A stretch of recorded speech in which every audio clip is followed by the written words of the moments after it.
things run out of fuel while they're hot, it's not good for them. Normally you just click that on there, click, click, turn the tap, diesel goes in here. Easy. If you have the right gear with you. In his scrap metal yard in Alice Springs, Russell Crusher McDonough is supervising last-minute repairs. What we've done, we've just fitted a new hose on the door on both sides of this one ram. Before his newest piece of machinery faces its first serious money-making test. We're going to be about 500 kilometres away, so it's easier to sort of get them done now than have to travel back. It's a 1,000-kilometre round trip to pick up a hose.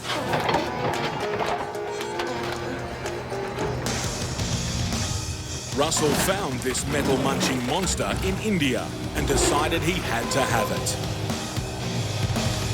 Took me 12 months, 2 trips to India, untold emails and debates and battles with customs, battles with quarantine, battles with the import people, but finally we got it here. What started out as a bargain $50,000 buy blew out to a $200,000 investment after shipping and repairs. Now, after nearly a year of fixing, it's ready to test in his yard.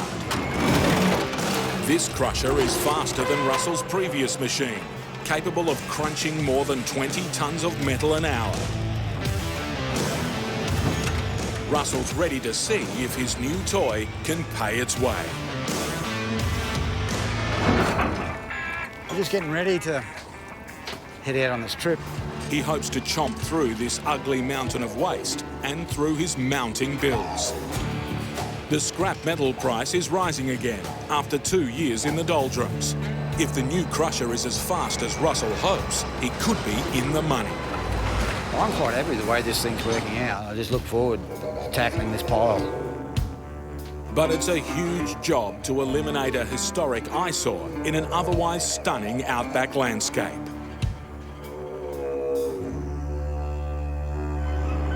Russell's tackled the metal mountain before, making crushing trips out here for the past 5 years. We attempted to do this mountain with my old machine and our men, but it just was too labour intensive and no production. This time, he hopes to make a serious dent in the pile. But first, he and his 30-year-old truck have to haul the whole operation to the site. I love driving this truck. A day's drive through the intense heat of Central Australia.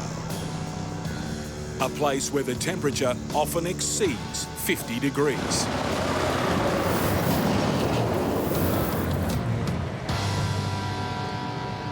An hour into the journey, Russell stops to check everything is travelling well. A telltale trail of fluid soon lets him know it isn't. It's fuel leaking from a tank on the new crusher. We've got a clear plastic tube on here which tells me the amount of fuel in this 1,000-litre tank. It came off at the top just with the heat and fell down. It's that far back I couldn't see it. Around 200 litres of diesel have been lost. A frustrating start to Russell's trek to test his new crusher out at a metal dump site at Uluru. Luckily I did stop here. Luckily I didn't stop at Ayers Rock because I'd had no fuel then. Back on the highway, the heat is sweltering, testing man and machine. Leaving in the heat of the day is not the cleverest thing to do. It's not about getting there quickly, it's just about getting there. Still remember the old fairy book tale about the tortoise and the hare. Old turtle got there first in the end, but that's because he just kept at it. But the tortoise didn't have to worry about a dodgy radiator and a 30-year-old engine overheating. And I can smell coolant. And I can smell coolant. I can see that. It got warm and just spat a bit out of the overflow. But it's just consistently sitting on 100 there. Now it might be something a bit more serious, so I just pull up and have a look. I've started slowing down. It hasn't cooled down yet. It's worse than Russell expected. The radiator's nearly dry, the old engine close to seizing. Desperately got to put some water in this truck. Just got to hope I can sort of save it and can't cooling it down steady. Filling the radiator with cold water is a risky fix. Cold water hits hot metal. Tends to make it crack.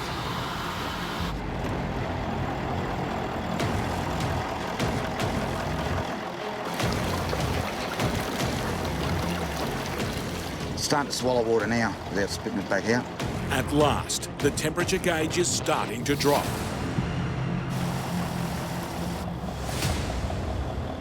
It looks like he's finally got things under control.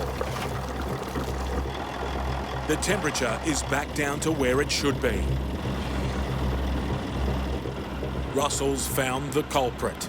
The radiator cap rusted out and busted apart, so it's just pumped all the water out.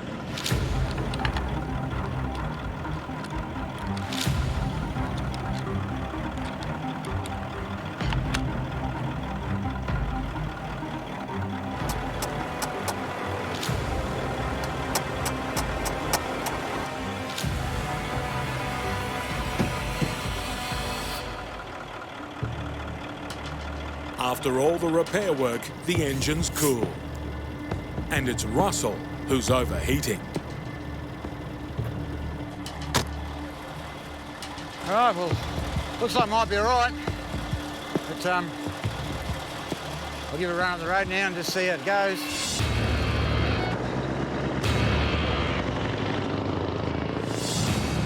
Back on the road, gauges are warning him once again. 80's like a nice temperature, 100 is starting to get warm, 110 is too much. The engine temperature is on the rise.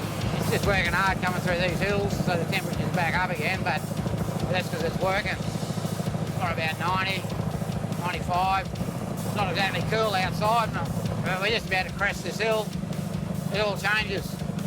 That's it, going uphill, hard work, going downhill, not so bad. But after a long, sweaty day, at last the engine's running cool and the heat is out of the sun. Russell will have a night in the desert to help him chill out. In the morning, he'll fire up his new machine and take on this, a scrap metal mountain. For decades, it's been a scar on the landscape. 25 kilometres from the world-famous rock, a dumping ground for everything metal.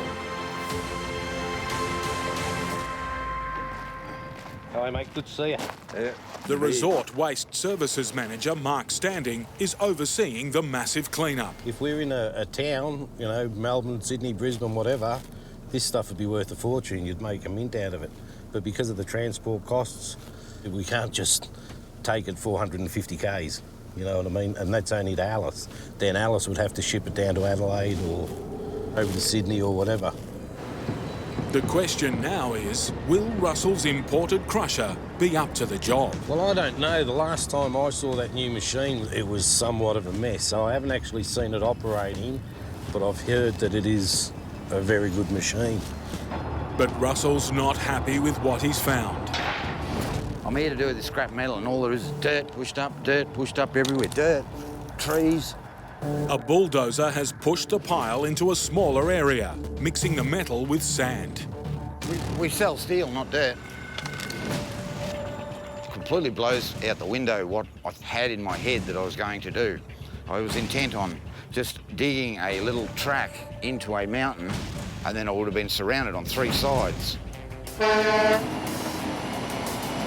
Piling on the pressure, Russell's mate Buddy from Adelaide is waiting to cart the crushed cubes of scrap away. His time is money. The main priority is to actually start seriously producing some product that I can load onto this truck. Time to get to work. There's going to be a fair bit of this mucking around, just moving small stuff out of the way so I can get closer to the bigger, more concentrated piles. The new crusher is just what Russell hoped it would be. stronger and faster than the last one. 10 bales done so far. Try and get him a couple of loads ready. Take advantage of the fact that he's already here. Suddenly, hydraulic fluid's bleeding from the loading arm. The operation grinds to a halt. Just noticed a fine mist of oil floating around. Russell's still trying to fix a leak in the hydraulics of his new machine. So the fittings might have come loose, so just got to tighten it up, hopefully. It's the new crusher's first big test, but after a promising start, this is a worrying fail. The downtime isn't just costing Russell money. His mate Buddy has an idle truck. He's waiting to cart the scrap metal bales 2,000 kilometres to city markets. Yeah, I can tell when he starts walking around like this that he's getting impatient, right? So I've got to get this stuff baled and onto his truck. The last thing I want to see is him driving out of here empty and cranky. My birthday's in November. I should be unloaded by then. He needs a quick fix for his $200,000 metal muncher. All good now. With more lost time and with Buddy getting impatient, Hurry up, I want to get loaded. Russell needs this operation to go at double speed. Time for the big guns. With a borrowed bulldozer, he carves out a path to the middle of the mountain, where the crusher can get stuck into the serious stuff. There's room enough for me to get in, and then there's room enough for Buddy to back in, and as I make the bales, I can throw them straight on him. At last, Russell's conquering the mountain.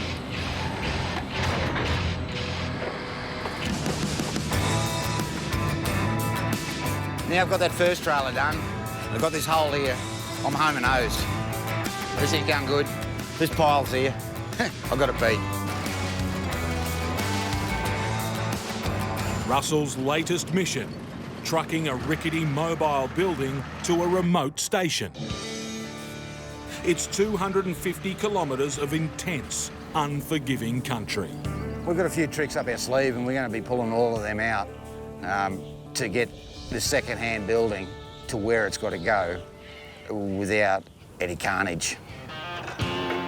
Hooked up, secured, and ready to go. We'll head on out of town. 53 metres of road train on 62 tyres.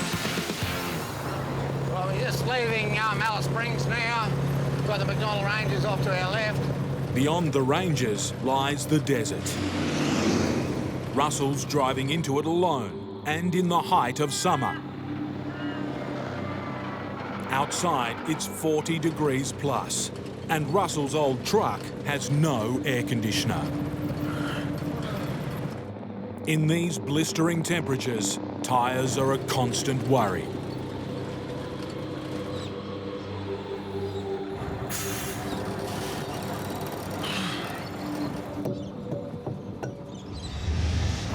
Well, just popped the drive tyre. To make matters worse, the flat tyres rolled off the rim. It's gone flat. I can't see any visible, like tear marks in the side or any giant holes. See if I can inflate it, and then once it's pumped up, determine where or why there's leaking out of it. I'd like to be able to fix it rather than change it because it's a bit warm out here. Jacking up his road train and wrestling with 50 kilos of hot rubber would be a recipe for heat stroke. To get the tyre back onto its rim with minimal effort, Russell has an unconventional approach.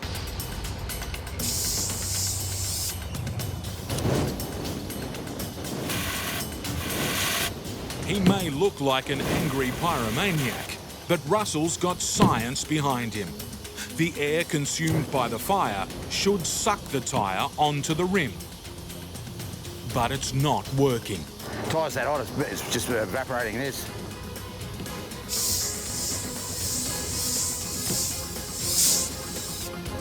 This plan and Russell's tyre are quickly going up in flames. But normally I just put a spray of that around when it's not that hot. Just light it, draws its air from the inside and poof, the tyre seals.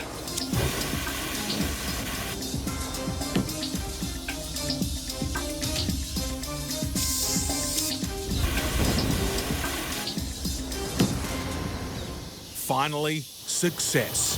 Bit of persistence. That was about the last try and then it was coming off. Now to find the puncture. We can hear it now quite clearly. The hole in the back here.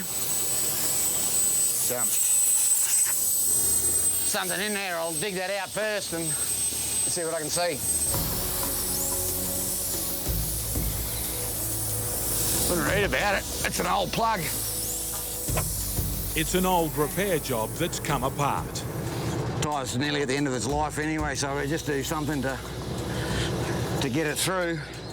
He hopes a new plug will fix it.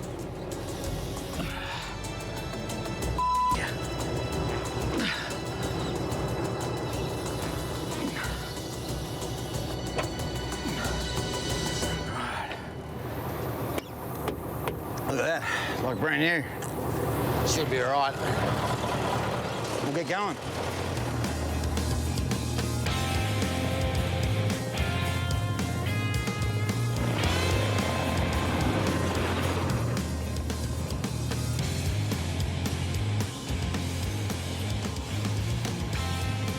Russell and his patch tyre are about to hit the hard part of this journey. It's only about 58 k's from here to Arts Bluff. And about another 30 odd k's after that we've got to go, but this 58 k's could kill this demountable. The rocky road ahead will push his worn-out tyres and his worn-out load to breaking point. I'm going to have to take them down to about 40 odd, and that should give this hut a smooth ride in. Less air in the tyres will cushion the blows from the road. Rightio, all good to go.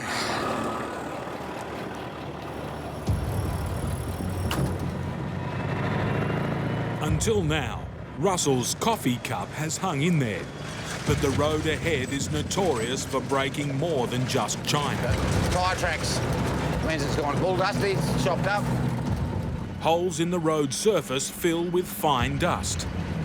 These bull dust holes are little surprises. You don't know how deep they are, and that's hitting them too fast. It's the sort of thing that's going to cause damage to the hut. His load, outside and in, is relying on him being at the top of his game. I'm still pretty confident that that cup we positioned back there for a joke is still all right. Now, a dry creek bed to negotiate. A few overhanging trees here. We're just going to have to pick the right line. We've got to sort of take it out wide, make sure that the demountable building doesn't collect one of the tree branches overhead.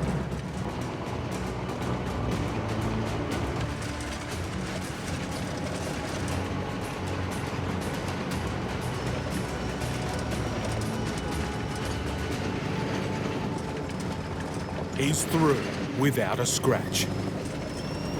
Let's still be fingers crossed about that coffee cup.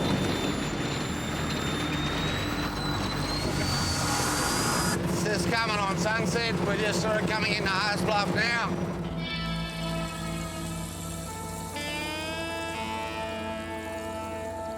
Russell has survived the road. He's nearing his drop-off point. All that's left now is to find a place to park up and enjoy the best hours of the desert. Just about to get up to where we're going to camp. There's a nice breeze, and I'm looking forward to a nice view in the morning.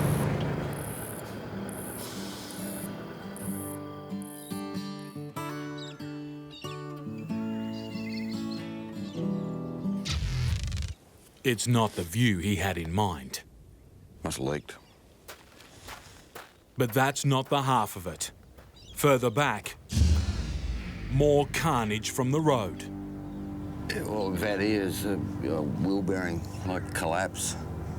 Won't be able to travel with this thing. The nearest workshop is over 200 kilometres away. Russell will need all his bush mechanic skills to drive away from this one. I'll give it a quick squirt of air and then we might be all right. While he hopes the flat is a minor repair, the wheel bearing is not. To fix this problem, he needs to first unload the hut. Out here, the only way to do that is with his loader. It's a tricky operation. He has to make sure he gets the forks in exactly the right spot. Balancing a 6-ton, 14-metre hut on 2 forks is an extremely risky manoeuvre. A sudden jerk or a gust of wind and this flimsy building could hit the dirt.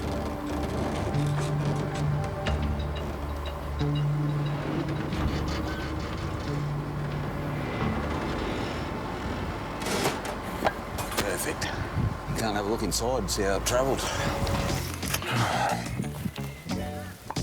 The moment of truth for his China cup. Oh well, the cup's still there. No tricks. Would have only had to go like that and it would have come off. With the weight safely off his trailer, Russell can turn to the wheel bearing problem. The hub is completely destroyed. Without any spare parts, he needs to get creative.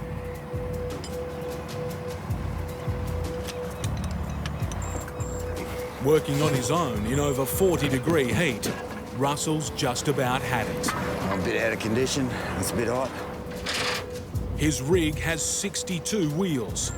Russell thinks he can get by with one less. A makeshift sling will keep the bare hub from dragging along the ground. Had a fair bit of tyre drama coming out here. All become a bit evident this morning when we had a look around. Anyway, it's all done now. We might sit on out of here, get a bit of breeze going through me. Next stop, Alice Springs. He's got a long list of repairs and a little less rubber on the road. But for this Outback trucker, it's another mission completed. Just out of Alice Springs, the outside temperature has already hit 50 degrees and the road is even hotter. It's that hot that you couldn't walk on it barefooted.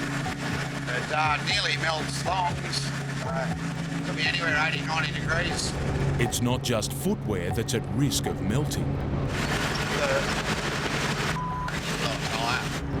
The blazing sun has claimed its first victim.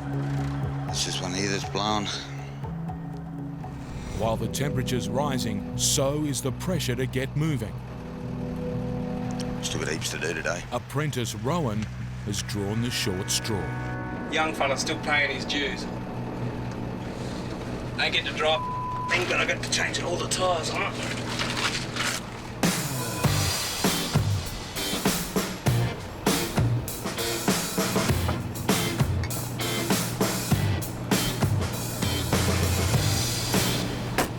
After losing precious time, the convoy pushes on to the dirt.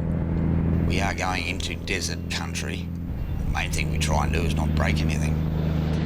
Russell's now a long way from help, and the bitumen's been left behind in a cloud of dust.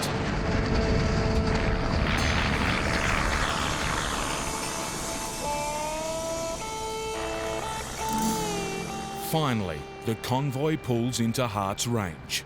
The fate of Russell's business lies here, rusting in the dirt. And he may have hit the jackpot. Well over 100 cars here, I haven't gone and counted yet. This junk pile could be worth $25,000. But to turn metal into money, the team must get to work. The first job is to get the crusher off its trailer. Russell lowers its supporting legs, but straight away there's a problem. One of the legs is jammed. It's not like having a piece of machinery break down in town and you can go to the shop and buy a new part. If he can't fix it, it's game over for Russell. I'm going to have to lift the crusher up and I'll put that chain around the bottom of the leg. Rowan will use the loader to try and pull the leg out without damaging Russell's pride and joy.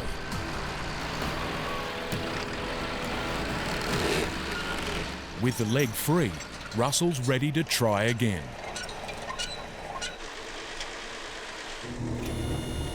Slowly, the 25-ton giant rises up.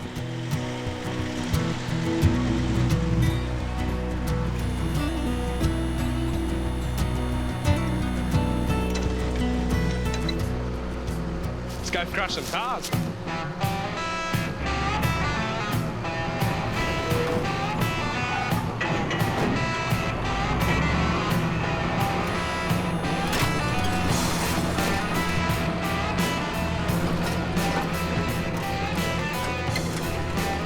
The temperatures are now scorching and the air thick with dust. It's about 45 degrees out here. That's why we're all huffing and puffing. But Russell battles on.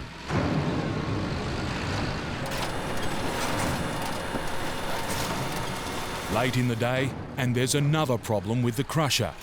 We've got a problem with this thing going down on one end. It stopped crushing on one side. Just going through some of the electrical connections that have been out in the weather.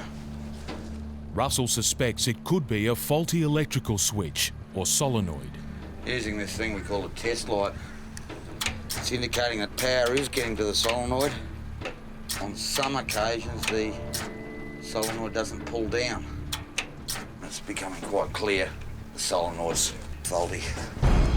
Replacement parts are a day away. Right now, the crusher's chewing up time and money. The solenoid's Without that solenoid, the crusher stops. Without the crusher, the whole program stops.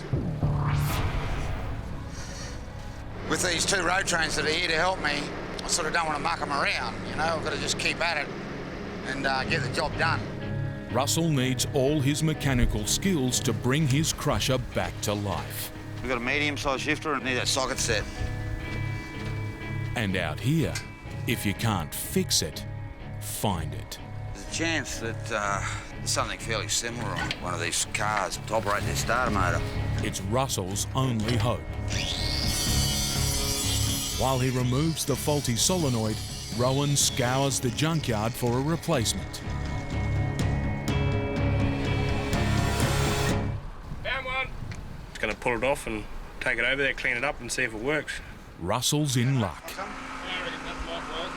to go welding this back onto the plate over here. Time for some bush mechanics. When you touch two battery leads together, it sparks. So we're going to try and just meld a piece of wire and actually make it work like a welding rod. Ladies and gentlemen, dinner on 10 minutes at home.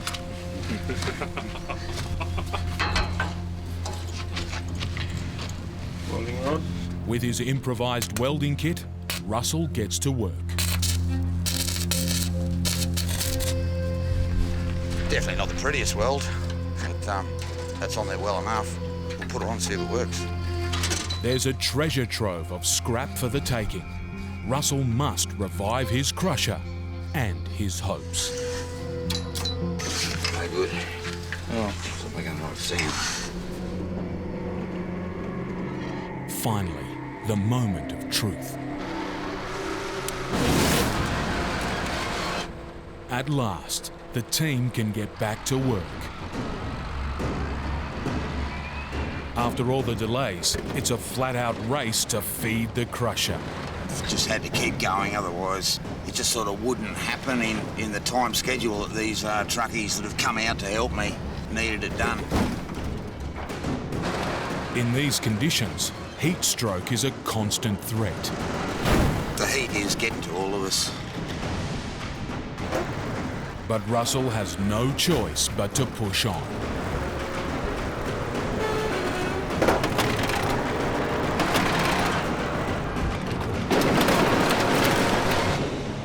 After 3 exhausting days in a living hell, every last wreck has been crushed and stacked. And Russell's mates were there when he needed them most. Russell was real crook. He's sort of that stubborn bloke that won't ask for it. You just got to rock up and do it like these guys have. Definitely made a difference having these boys help. Just really takes the pressure off. We all stick together. Like, true mates are hard to find in the transport industry. The main part of my life is, well, my friends, and my work.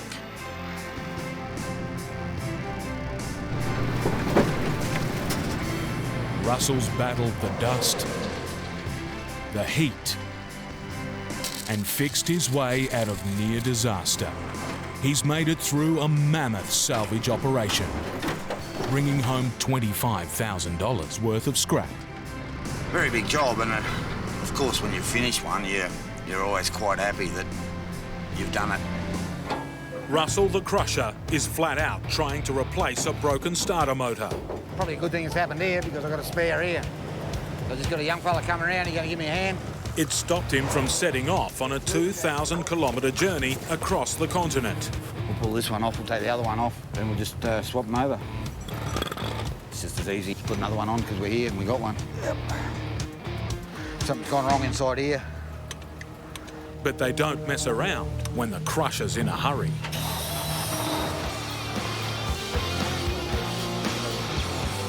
"50 minutes from disaster to running again. Not bad." Next day, the news is bad. Freight overnight. It rained most of the way down the Plenty Highway, so it's more than likely shut.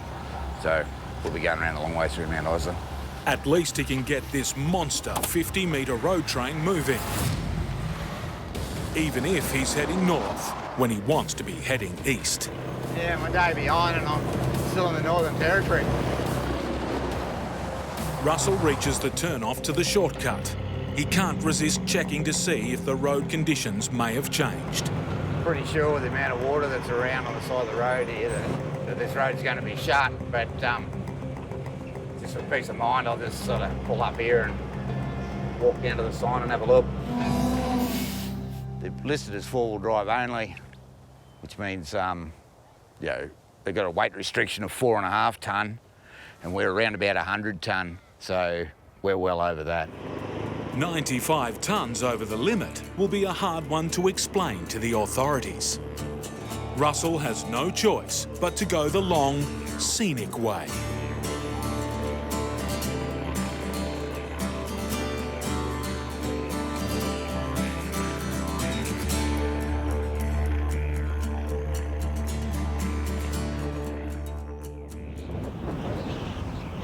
Next morning, a new hazard. It's a little bit hilly out here, and we've got a bit of a crosswind, and we've got a bit of a parachute on the back of the third trailer. We've got this pyrometer here that measures the exhaust temperature.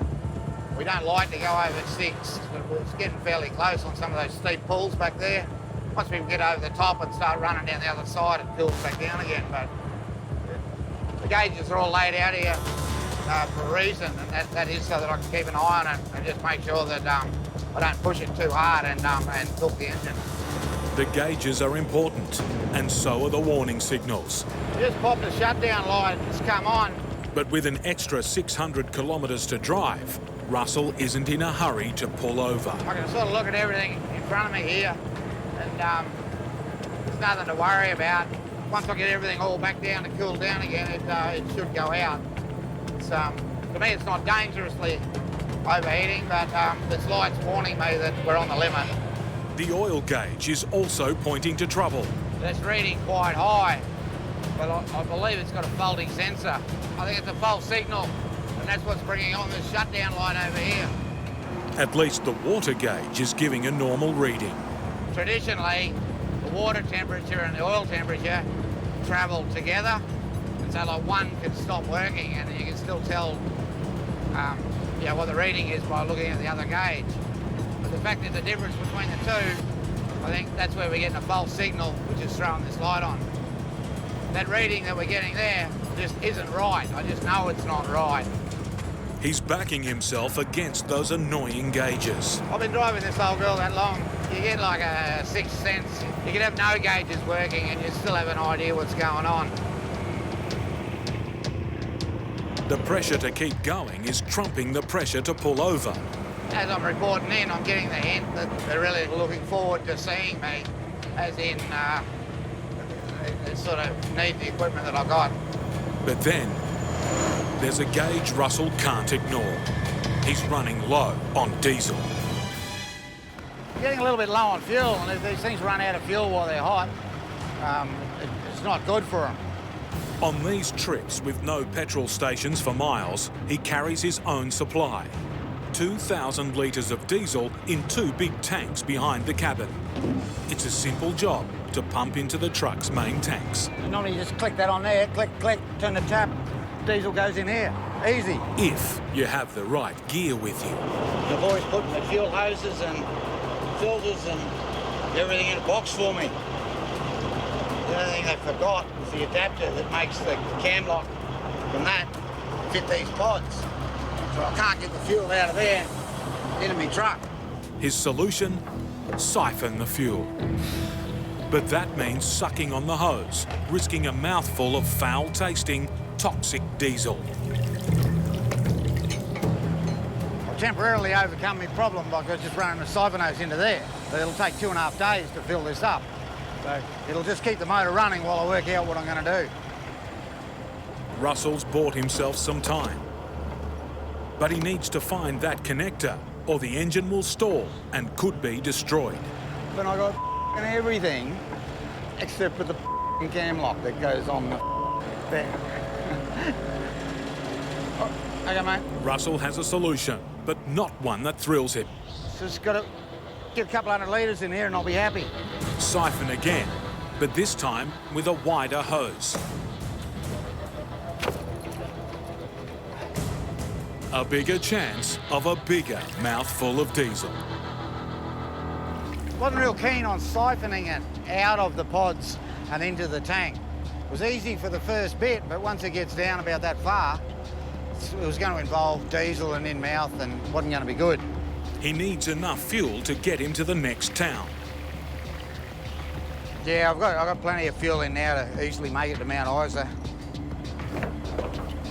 While he has enough fuel, there's still the issue of the engine running too hot. Russell's been ignoring the red light on the dash, warning him to shut down. I just know it's not right. He's convinced it's a false alarm. Just from experience, I know that it's getting a false reading on the oil temperature. It's bugging him. Time for a Russell Crusher solution.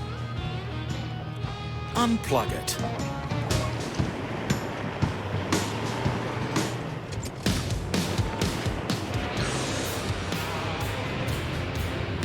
We've got the light to go out.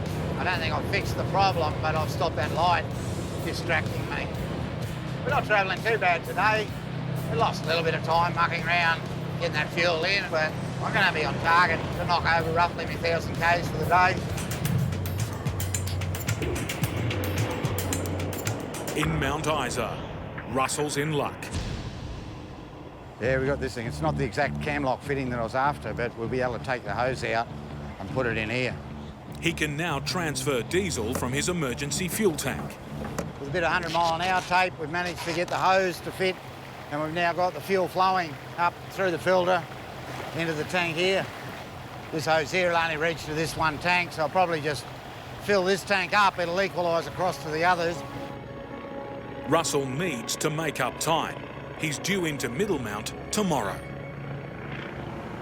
Pushing on into the night. Fair few kangaroos out. I'm not real happy about that. We'll just knock up another couple 100 k's tonight and should make the whole process for tomorrow a bit easier.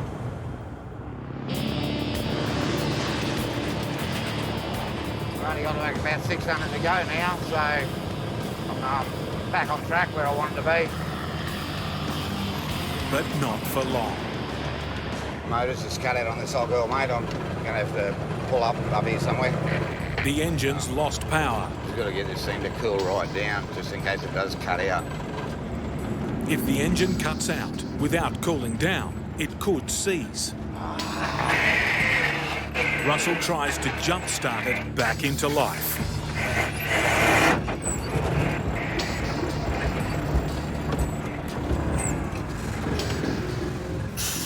When these things run out of fuel, it takes a hell of a lot to get them going. Russell needs to find more air pressure to drive the truck's starting mechanism. The answer is sitting on the trailer behind him. He can tap into the grader's supply.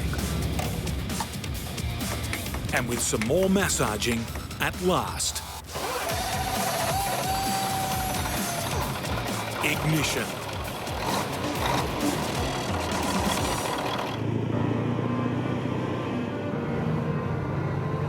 Russell's lost valuable time, but at least he's moving again. I usually get myself out of trouble, especially since I'm usually the one that gets myself into trouble. Carrying his own fuel can create dramas, but it squeezes maximum profit from every run. Fuel's quite cheap when there's no work around, and then when there seems to be plenty of work, fuel's dear. And what I've done is when the fuel's cheap, I buy it, then when I get a job, I've already got the cheaper fuel. Just a little bit of mucking around, but you know, savings of hundreds of dollars. But that was just through a bit of bad luck. We didn't have that correct fitting with us. Otherwise, there would have been a fuel transfer happening all the way along here. Anyway, can't cry over spilt milk. Job's done, we're going, it'll be right. But already over 2 hours behind, Russell hits another problem. Belching black smoke is a bad sign. Or just pick a slight smell of it, just a slight hint of it in the mirror. The last thing Russell wants is another stop, but he has no choice. An engine fire would be far worse. I think we disturbed it just while I was up there using the primer. One of his fuel lines is leaking, spraying diesel everywhere. And I must have like bumped it and it's cracked it and split it and now it's just leaking fuel. These motors return a certain amount of fuel back to the fuel tank, and this hose here just transfers that fuel from one side to the other. It's gone brittle and hard, and you know, there's a name for it, but we'll just call it not very good. If he'd ignored it, things could have turned serious. The fan was blowing it back onto the turbo, and so the fuel was hitting the turbo, and then then it's creating smoke.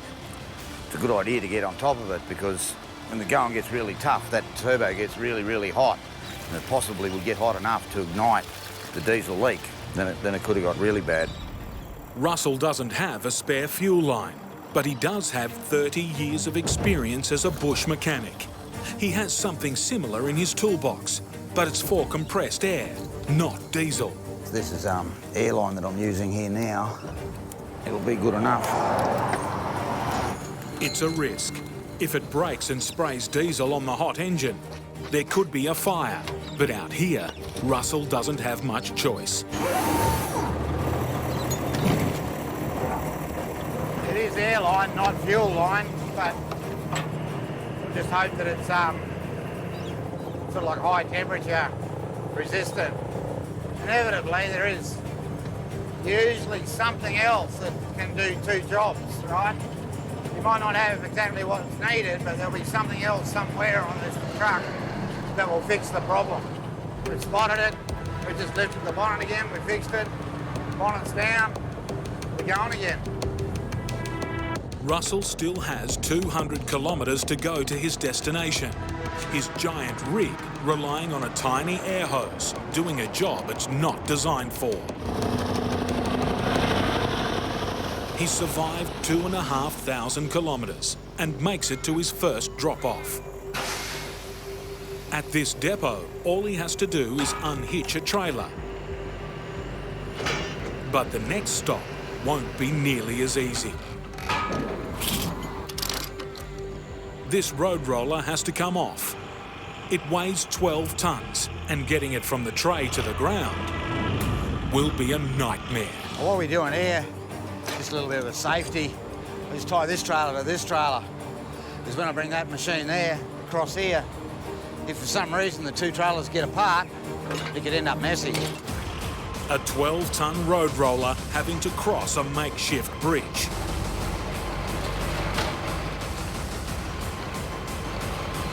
If anything fails, Russell's journey could end in tears.